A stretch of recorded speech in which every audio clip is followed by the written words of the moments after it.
Rustom mines పేరు నెల్లూరు జిల్లాలోనే కాదు ఆంధ్ర వ్యాప్తంగా మార్మోగుతోంది.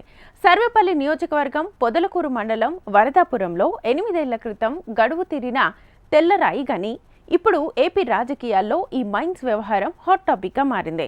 ప్రతిపక్ష వైసీపీ నేతలను కుదిపేస్తోంది. మైన్స్ లో అక్రమ తవ్వకాలు జరిగాయని, వందల కోట్ల ఖనిజ సంపద దోపిడీకి గురైందని సోమిరెడ్డి చంద్రమోహన్ రెడ్డి ఆరోపించారు. కూటమి పార్టీలో అధికారంలోకి వచ్చాక మాజీ మంత్రి కాకానిపై కేసు నమోదు చేయడంతో రాష్ట్ర వ్యాప్తంగా రాజకీయ రచ్చ చెలరేగుతోంది. కాకానిని ఉక్కిరిబిక్కిరి చేస్తున్న రుస్తుం మైన్స్ కేసుపై స్పెషల్ ఫోకస్. నెల్లూరు జిల్లా పొదలకూరు మండలం వరదాపురం రుస్తుం మైనింగ్లో అక్రమాలపై పోలీసు విచారణ వేగవంతం చేశారు. కొందరు ప్రతిపక్ష వైసీపీ నేతలపై కేసుల నమోదుతో ఈ వ్యవహారం హాట్ టాపిక్గా మారింది. ఈ కేసులో మొన్నటి వరకు ప్రతిపక్షంలో ఉన్న మాజీ మంత్రి, ప్రస్తుత నెల్లూరు జిల్లా వైసీపీ అధ్యక్షుడు కాకాని గోవర్ధన్ రెడ్డితో పాటు 9 మందిపై కేసులు నమోదయ్యాయి. అడుగడుగునా సెక్షన్లు మారుస్తూ కాకానితో పాటు మరికొందరిపై కొత్త కేసులు నమోదవుతున్నాయి. ఈ కేసు ప్రస్తుతం బెయిల్ పిటిషన్ కోసం రాష్ట్ర ధర్మాసనంలో కొనసాగుతుండగా 5 రోజుల క్రితం మాజీ మంత్రి కాకాని అజ్ఞాతంలోకి వెళ్లిపోయారు. మరోవైపు కొందరు నిందితులను పోలీసులు విచారిస్తున్నారు. రుస్తుం మైన్స్ వ్యవహారంపై నెల్లూరు జిల్లా రాజకీయాలు ఇప్పుడు మండే ఎండలకు మించి వేడెక్కాయి. అధికార పక్షాల మధ్య రాజకీయ ఆధిపత్య పోరాటానికి ఈ కేసు కేంద్ర బిందువుగా మారింది. ఈ మైనింగ్ కేసులో 10 మందిపై పొదలకూరు పోలీసులు కేసు నమోదు చేయగా 2 ముందస్తు బెయిల్ పొందారు. ఇందులో A4 నిందితులుగా ఉన్న కాకాని గోవర్ధన్ రెడ్డి బెయిల్ కోసం హైకోర్టును ఆశ్రయించారు. గత వారం రోజులుగా ఈ బెయిల్ పిటిషన్ వాయిదా పడుతూ వస్తోంది. ఇదే సమయంలో కాకానిని రూరల్ డీఎస్పీ కార్యాలయం వద్ద విచారణకు హాజరు కావాలంటూ ఇప్పటికే పొదలకూరు పోలీసులు 3 దఫాలు నోటీసులు జారీ చేశారు. హైకోర్టులో కేసు కొలిక్కి రాకపోవడంతో కాకాని అజ్ఞాతంలోకి వెళ్లిపోయారు. ఆయన కోసం 4 బృందాలుగా పోలీసులు ముమ్మరంగా గాలిస్తున్నారు. తాజాగా ఈ కేసులో కాకాని గోవర్ధన్ రెడ్డి అల్లుడు గోపాలకృష్ణతో పాటు ప్రముఖ కాంట్రాక్టర్ ఊరుబండి ప్రభాకర్ రెడ్డి, చైతన్యరెడ్డి విచారణకు హాజరు కావాలని పోలీసులు నోటీసులు జారీ చేశారు.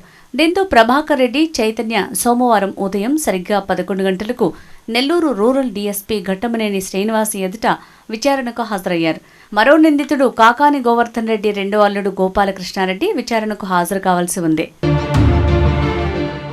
గడిచిన 10 రోజులుగా రుస్తుం మైన్స్ కేసు వ్యవహారం నెల్లూరు జిల్లాలో హాట్ టాపిక్గా మారింది. జిల్లా రాజకీయాల్లో కలకలం రేపుతోంది. నిందితుల్ని ఈ కేసు కలవరపెడుతోంది. రుస్తుం మైన్స్ కేసులో మొదట 3 నిందితులుగా పేర్కొంటూ బెయిలబుల్ సెక్షన్ల ద్వారా కేసు నమోదు చేసిన పొదలకూరు పోలీసులు ఆపై A4గా కాకాని గోవర్ధన్ రెడ్డితో పాటు మరో 6 నిందితులుగా చేర్చారు. అనంతరం కేసును వరుసగా అలర్ట్ చేస్తూ వస్తున్నారు. మొదటి అక్రమ మైనింగ్, పేలుడు పదార్థాలు, దౌర్జన్యాలు, ప్రభుత్వ ఆస్తులు కొల్లగొట్టడం లాంటి సెక్షన్లను చేర్చిన పోలీసులు ఇటీవల నిందితులపై SC/ST అట్రాసిటీ కేసును నమోదు చేశారు. అక్రమ మైనింగ్ జరుగుతున్నప్పుడు పేలుడు పదార్థాలు ఉన్నాయంటూ స్థానిక గిరిజనులు ప్రశ్నించారని, అందుకు వారిపై దుర్భాషలతో దౌర్జన్యాలకు పాల్పడ్డారంటూ ఆ కేసులో నిందితులపై సెక్షన్లను మరోమారు మార్చారు. సర్వేపల్లి నియోజకవర్గ పరిధిలోని పొదలకూరు మండలం వరదాపురం రుస్తుం మైన్స్ కేసు వ్యవహారం రోజుకో మలుపు తిరుగుతోంది. వరుసగా కేసును మానిటర్ చేయడంతో నిందితులను చేర్చుతూ ఉన్నారు పోలీసులు. అందున మాజీ మంత్రి, నెల్లూరు జిల్లా వైసీపీ అధ్యక్షులు కాకానిని విచారణకు హాజరు కావాలంటూ పదే నోటీసులు ఇవ్వటం ఇప్పుడు రాజకీయ వర్గాల్లో ప్రధాన చర్చనీయాంశంగా మారింది. తాజాగా గోవర్ధన్ రెడ్డి రెండో అల్లుడు గోపాలకృష్ణారెడ్డిని ఇందులో నిందితుడిగా చేర్చడంతో ఈ కేసు మరింత ప్రాధాన్యతను సంతరించుకుంది. కాకాని పెట్టుకున్న ముందస్తు బెయిల్ పిటిషన్పై హైకోర్టులో విచారణ పూర్తయిన తీర్పు వాయిదా పడింది. దీంతో వాయిదా పడిన ఆ తీర్పులో ఏముందోనన్న సస్పెన్స్ నెలకొంది. ఈ నేపథ్యంలో ఈ కేసు వ్యవహారం అటు పోలీసుల్లోనూ, ఇటు వైసీపీ నేతల్లోనూ తీవ్ర ఉత్కంఠను రేపుతోంది.